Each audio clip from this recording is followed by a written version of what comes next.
Brace yourselves. The wait time in airport security lines may soon get longer as TSA PreCheck lanes are cutting back. Here with the story is WSJ's middle seat columnist, Scott McCartney. Hi, Scott. Great to see you. Good to see you, Tanya. So, Scott, what are the reports from this Thanksgiving Day weekend, the travel reports? I traveled and had no problems at all. Lines were fairly quick. Was that the overall situation? Yeah, it really was. And it's really pretty remarkable.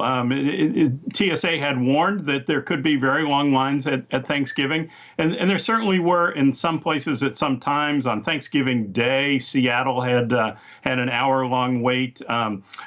Saturday and Sunday, Dallas Love Field had a problem Sunday morning. Newark Saturday night and into Sunday. But overall, it was quite good, much like your experience. TSA says the number of people waiting 20 minutes was only up 1 to 3%. They had their busiest day Sunday in 10 years. Wow. So with a 6% increase in the people they're putting through and a lot of security changes going on, is really quite remarkable. But you're saying we shouldn't get used to that because the lines are coming. What do we have to look forward to, Scott? No, I think this is, that's the good news. Here comes the bad news.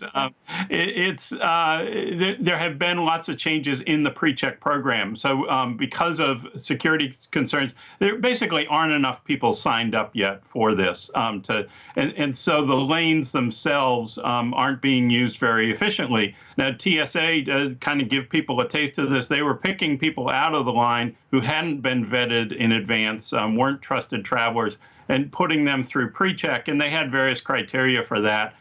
That's been criticized as a security risk, and so the new administrator at TSA stopped that in September. The result is they haven't reduced the number of PreCheck lanes, but they have reduced their hours, particularly in smaller cities. So I talked to a traveler who went through Tucson, San Antonio, and San Diego in 3 successive weeks. PreCheck lanes were there, but they were closed, so he had to go through the regular lanes. And TSA says with the cutbacks in PreCheck lanes, the number of passengers in the general screening lanes is now up 11%. Wow. So you get longer lines there, and you get the PreCheck people who get frustrated because they show up and PreCheck is closed. So what kind of report card is TSA getting these days? And could some of the lapses that are being reported contribute to some longer lines ahead? Yeah, I think it's a real mixed bag. The Department of Homeland Security's Inspector General has done, as they always do, covert testing and found a lot of lapses that they've testified about before Congress. TSA is trying to, they put 50,000 screeners through more training. They're trying to close up those lapses. At the same time, there have been a lot of events around the world that have raised concerns. At the same time, they're struggling with the changes in PreCheck. So there are a lot of moving parts. I think, it's a real mixed bag, but you look at Thanksgiving and things went very well. Right. So, Scott, what's your advice? I mean, is TSA PreCheck still worth signing up for, even with fewer lines, perhaps? And if you think so, remind us how we can sign up. Yeah, absolutely. I think it's well worth sign up. You sign up through TSA. It costs $85 for 5 years. It's a basic cursory background check of sorts. You get fingerprinted.